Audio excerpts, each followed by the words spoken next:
As learners across Kenya resume learning, a number of them in the Rift Valley region are struggling to cope with challenges caused by flooding.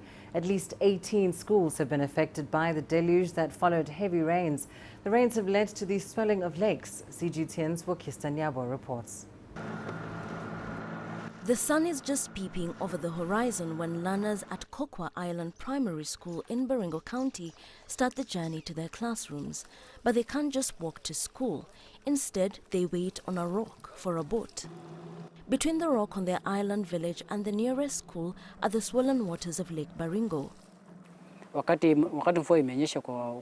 It rained so heavily that the volume of water in the lake increased, and the bridge that the children used to walk across was submerged. There's no other way for the children to get to school except by boat. So hakuna vile watoto wata access the other side mpaka iwe ni boat. This is a situation in a region that is home to Lake Baringo and Lake Bogoria, among other lakes. The rising water levels have affected the lives of people here. At Salabani Secondary School, after a year out of school due to the COVID-19 pandemic, hundreds of students returned to find flooded classrooms and floating school facilities. There was nowhere to learn and they had to find new schools.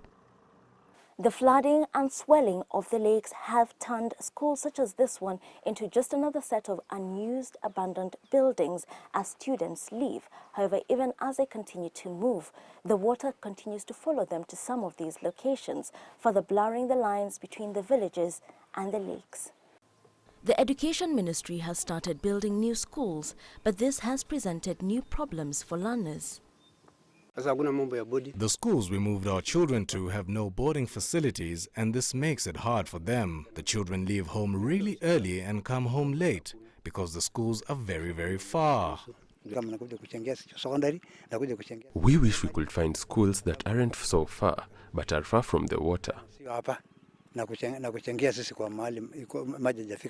Geologists say the Rift Valley is subject to ongoing plate tectonics and movements. The recent changes have, however, been linked to heavy rainfall caused by climate change. Encroachment on riparian zones, the loss of wetlands and urban growth are all contributing to the flooding that continues to claim more land.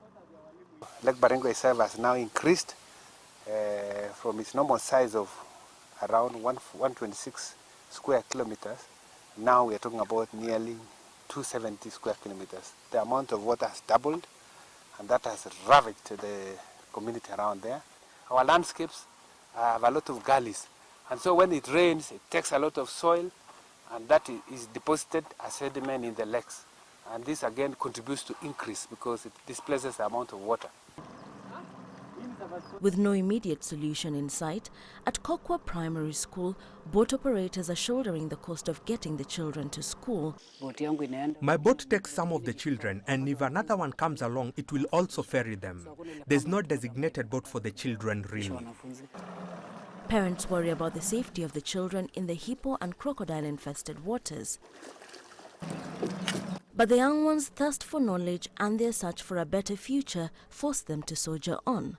The promised land, they believe, lies somewhere beyond the murky waters of the rising lakes. Wilkister Nyabwa, CGTN.